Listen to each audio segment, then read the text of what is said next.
IIT Gandhinagar પર લાગ્યો છે ગંભીર આરોપ। એબીવીપી દ્વારા આરોપ લગાવવામાં આવ્યો છે કે આઈઆઈટી ગાંધીનગરમાં ચોક્કસ ધર્મને પ્રોત્સાહિત કરતી પ્રવૃત્તિ ચાલે છે।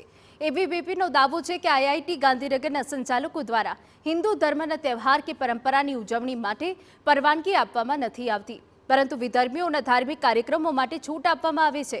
આ ઉપરાંત આઈઆઈટી ગાંધીનગરના સંચાલકો સામે એબીવીપીનો મોટો આરોપ છે કે કેમ્પસમાં દેશ વિરોધી અને હિન્દુ ધર્મ પ્રત્યે નકારાત્મક વલણ અને માનસિકતા ધરાવતા લોકોને લેક્ચર માટે બોલાવવામાં આવે છે, સાથે જ દેશ વિરોધી લખાણ અને સાહિત્ય પણ ફેલાવવામાં આવી રહ્યું છે। એક આપણા સૌ હિન્દુ ધર્મની આસ્થા સમાન દિવાળીનો અવસર આવે એની પહેલા લક્ષ્મી પૂજા માટેની પરમિશન આઈઆઈટી ગાંધીનગરના કેમ્પસ ઉપર માંગવા જાય છે તો આપ જોઈ શકો છો કે એમાં કહે છે this proposal is not consider for further approval.